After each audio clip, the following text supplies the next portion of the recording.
Hey students, welcome back to the channel.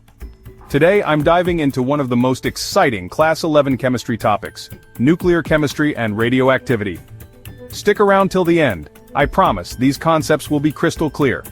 So what is nuclear chemistry? It's the study of reactions that involve changes in the nucleus of an atom.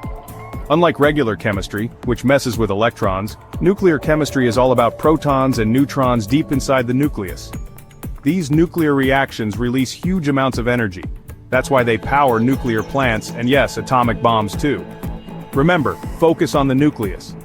Now what's radioactivity? Some elements have unstable nuclei, so they naturally break down, releasing energy as radiation. That's radioactivity. Henry Becquerel discovered it, and Marie Curie took the research to a whole new level. Thanks to them, radioactivity is now the foundation for medical treatments and cool technologies we use today. There are three main types of radiation: alpha, beta, and gamma rays. Let's break down those types of radioactive decay. First up, alpha decay. Heavy atoms like uranium spit out 2 protons and 2 neutrons. That's basically a tiny helium nucleus. Alpha particles have low penetration power, so they're stopped by paper or even your skin. For example, uranium-238 becomes thorium-234 plus an alpha particle. Next is beta decay. Here, a neutron inside the nucleus changes into a proton and shoots out an electron called a beta particle. Beta rays have moderate penetration. A thin sheet of metal can stop them.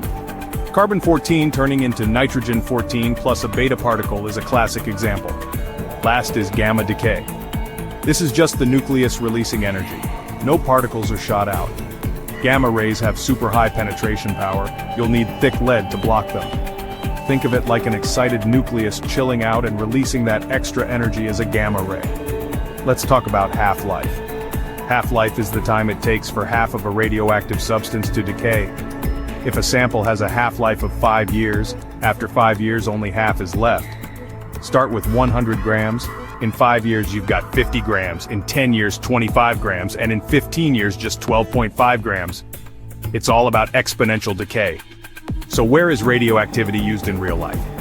In medicine, think radiotherapy for cancer treatment.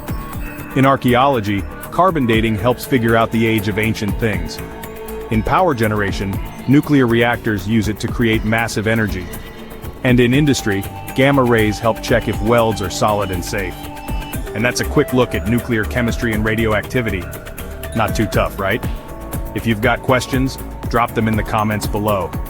Don't forget to like, share, and subscribe for more Class 11 science videos. Hit the bell so you never miss out. And hey, follow me on Instagram at ToonSane for daily science facts. See you in the next video.